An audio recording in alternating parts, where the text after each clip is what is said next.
Hello guys, welcome to Cric Talks with Kiran. നമ്മൾ നമ്മുടെ IPL team review series തുടരുകയാണ്. ഇതുവരെയുള്ള വീഡിയോകൾ കണ്ടിട്ടില്ലാത്തവർ തീർച്ചയായും കാണുക. നമുക്ക് അടുത്ത ടീമിലേക്ക് പോകാം. IPL ഏറ്റവും ഡിസ്ട്രക്റ്റീവായ ബാറ്റിംഗ് യൂണിറ്റ്. കഴിഞ്ഞ സീസണിൽ ഇവർ 3 തവണയാണ് 250 മുകളിൽ സ്കോർ ചെയ്തത്. ഇത്രയും കേട്ടപ്പോൾ തന്നെ ഞാൻ പറഞ്ഞു വരുന്നത് ഏത് ടീമിനെ കുറിച്ചാണെന്ന് നിങ്ങൾക്ക് മനസ്സിലായി കാണും. സൺറൈസേഴ്സ് ഹൈദരാബാദ്. 2012 സീസൺ കഴിഞ്ഞപ്പോഴാണ് ഡെക്കാൻ ചാർജേഴ്സിനെ IPL നിന്ന് ടെർമിനേറ്റ് ചെയ്യുന്നത്. അതിനുശേഷമാണ് സൺ ഗ്രൂപ്പിന്റെ കീഴിൽ സൺറൈസേഴ്സ് ഹൈദരാബാദ് എന്ന ടീം വരുന്നത്. 2016 സീസണിൽ ഡേവിഡ് വാർണറിന്റെ നേതൃത്വത്തിൽ കിരീടം നേടിയ സൺറൈസേഴ്സ് ഹൈദരാബാദ് കഴിഞ്ഞ വർഷവും 2018 റണ്ണേഴ്സ് അപ്പ് ആവുകയും ചെയ്തു. ഓസീസ് താരം പാറ്റ് കമ്മിൻസിന്റെ കീഴിലാണ് ഈ സീസണിലും സൺറൈസേഴ്സ് ഇറങ്ങുന്നത്. കഴിഞ്ഞ തവണത്തേക്കാൾ ഒരു പടി കൂടി കടന്ന് കിരീടം നേടുക എന്നതാണ് സൺറൈസേഴ്സിന്റെ ലക്ഷ്യം. അതിനുതകുന്ന ഒരു ഡിസ്ട്രക്റ്റീവ് ബാറ്റിംഗ് ലൈനപ്പുമായാണ് ഇത്തവണയും സൺറൈസേഴ്സ് എത്തുന്നത്. ന്യൂസിലൻഡ് ഇതിഹാസമായ ഡാനിയൽ വെറ്റോറിയാണ് സൺറൈസേഴ്സിന്റെ കോച്ച്. ഏത് ടീമും ഭയക്കുന്ന ബാറ്റിംഗ് നിരയാണ് സൺറൈസേഴ്സിന്റേത്. Travis Head, Abhishek Sharma, Ishan Kishan, Heinrich Klaasen, Nitish Kumar Reddy തുടങ്ങിയവർ അടങ്ങുന്ന ബാറ്റിംഗ് നിര ഈ സീസണിൽ 300 അടിക്കുമെന്ന് പറഞ്ഞാലും അതൊരിക്കലും അതിശയോക്തിയാവില്ല. നമുക്കിനി ഇവരുടെ സാധ്യത 11ലേക്ക് പോകാം. പ്രതീക്ഷിക്കുന്ന പോലെ തന്നെ ട്രാവിസ് ഹെഡും അഭിഷേക് ശർമ്മയും തന്നെയായിരിക്കും ഓപ്പണേഴ്സ്. അവർ രണ്ടുപേരും ഹൈലി ഡിസ്ട്രക്റ്റീവ്, എക്സ്പ്ലോസീവ് ബാറ്റേഴ്സ് ആണ്. ബൗളർ ഇനി ആര് തന്നെ ആയാലും യാതൊരു ഭയവും കൂടാതെ ബാറ്റ് വീശുന്ന താരങ്ങളാണ് ഹെഡും അഭിഷേക് ശർമ്മയും. ഇവർ ഒരുമിച്ച് ക്ലിക്കായാൽ പവർ പ്ലേയിൽ തന്നെ 90-100 റൺസ് വരെ വരാൻ സാധ്യതയുണ്ട്.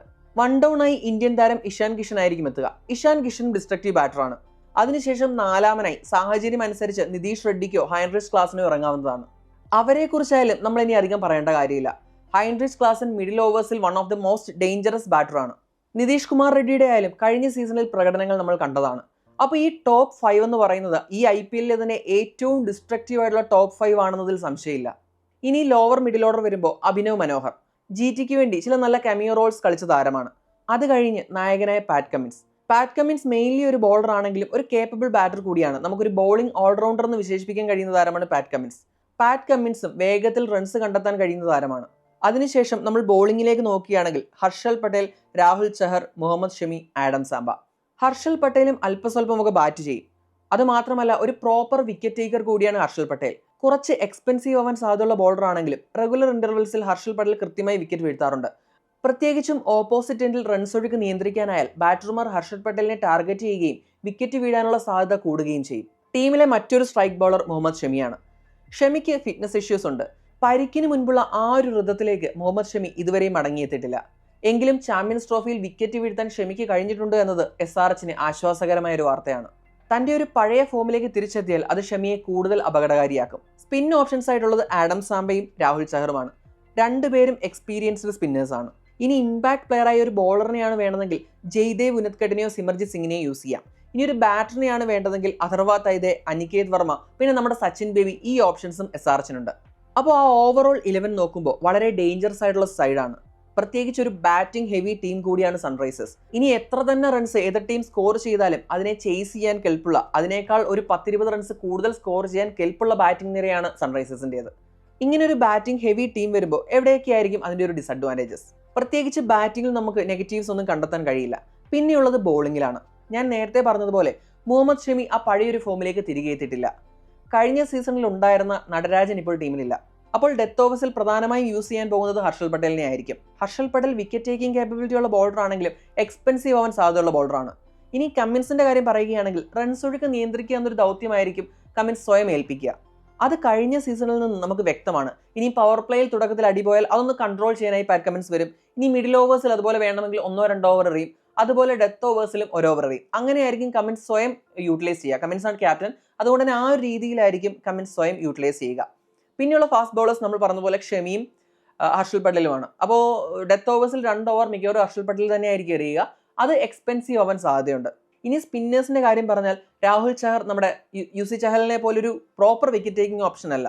4 ഓവർ പ്രോപ്പറായിട്ട് എറിയും, പക്ഷേ നമ്മുടെ ചഹലിന്റെ പോലെ ആ ഒരു വിക്കറ്റ് ടേക്കിംഗ് എബിലിറ്റി ഇല്ല. ആഡം സാംബ പിന്നെ പ്രൂവൺ പ്ലെയർ ആണ്. എങ്കിലും എതിരാളിയെ റെസ്ട്രിക്ട് ചെയ്യാൻ, പ്രത്യേകിച്ച് ഹൈദരാബാദ് പിച്ച് എന്ന് പറയുന്നത് കഴിഞ്ഞ സീസണിൽ നമുക്കറിയാം വെരി ഹൈ സ്കോർസ് വന്നിട്ടുള്ള പിച്ചസ് ആണ്. അപ്പോൾ അങ്ങനെ വരുമ്പോൾ ഇവരുടെ ബോളേഴ്സ് എക്സ്പെൻസീവ് ആവാൻ സാധ്യതയുണ്ട്. പക്ഷേ അങ്ങനെ എക്സ്പെൻസീവ് ആയാലും അതിനെ ഒരു പരിധിവരെ പ്രതിരോധിക്കാൻ കഴിയുന്ന ബാറ്റിംഗ് നിര ഉണ്ട് എന്നതാണ് സൺറൈസേഴ്സിന്റെ ഏറ്റവും വലിയ പ്ലസ് പോയിന്റ്. ഇനി ഇങ്ങനൊരു ബാറ്റിംഗ് നിരയ്ക്ക് ഒരു പ്രശ്നം കൂടിയുണ്ട്. അതായത് പെട്ടെന്ന് വിക്കറ്റ് പോയാൽ, നമുക്കറിയാം കഴിഞ്ഞ IPL ഫൈനൽ എന്ന് പറയുന്നത് ഒരു ഏകപക്ഷീയമായ ഫൈനലായിപ്പോയി. കാരണം ഈ ഹാർഡ് ഹിറ്റേഴ്സ് പെട്ടെന്ന് ഔട്ടായാൽ ഒരു 24-3 അല്ലെങ്കിൽ 24-4 വന്നു കഴിഞ്ഞാൽ ഒരു ഇന്നിങ്സ് ആങ്കർ ചെയ്ത് അവരെ കരകയറ്റാൻ പറ്റുന്ന രീതിയിലുള്ള ബാറ്റേഴ്സ് അല്ല ഇവർക്കുള്ളത്.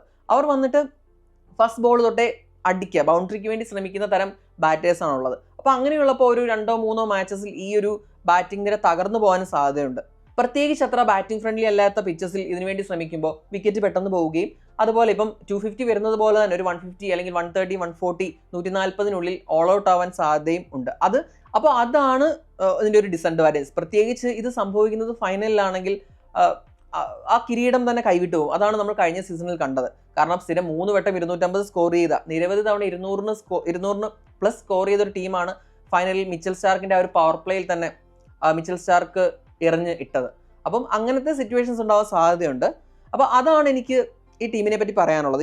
ഇനി ബാക്കപ്സിന്റെ കാര്യം പറഞ്ഞാൽ ബ്രൈഡൻ ഗാർഡ്സ് നല്ലൊരു ഓപ്ഷൻ ആയിരുന്നു, ഒരു ഫോറിൻ ഓപ്ഷൻ ആയിരുന്നു ബ്രൈഡൻ ഗാർഡ്സ്. പക്ഷേ പരിക്ക് മൂലം ബ്രൈഡൻ ഗാർഡ്സ് ഈ സീസണിൽ കളിക്കില്ല. അപ്പോൾ അതിന് റീപ്ലേസ്മെന്റ് ഇതേവരെ ഞാൻ ഈ വീഡിയോ റെക്കോർഡ് ചെയ്യുന്ന സമയം വരെ അനൗൺസ് ചെയ്തില്ല. അപ്പോൾ അതൊരു നല്ല പ്ലെയർ ആവുമെന്ന് ഞാൻ വിശ്വസിക്കുന്നു. അപ്പോൾ അങ്ങനെ ഒരു റീപ്ലേസ്മെന്റ് വരാനുണ്ട്. പിന്നെ ഉള്ളത് നമ്മുടെ സച്ചിൻ ബേബി, പിന്നെ കാമിന്ദു മെൻഡിസിനെ ഫസ്റ്റ് 11ൽ ഇറക്കാൻ കേപ്പബിലിറ്റി ഉള്ള പ്ലെയർ ആണ്. അതായത് ലെഫ്റ്റ് ആം 2 കൈകൊണ്ടും ബോൾ ചെയ്യുന്ന, സ്പിൻ ബോളിംഗ് ചെയ്യുന്ന ഒരു ഓൾറൗണ്ടർ ആണ് കാമിന്ദു മെൻഡിസ്. ലെഫ്റ്റ് ഹാൻഡ് ബാറ്ററാണ്, അതുപോലെ 2 കൈകൊണ്ടും ബോൾ ചെയ്യുന്ന താരമാണ് കാമിന്ദു മെൻഡിസ്.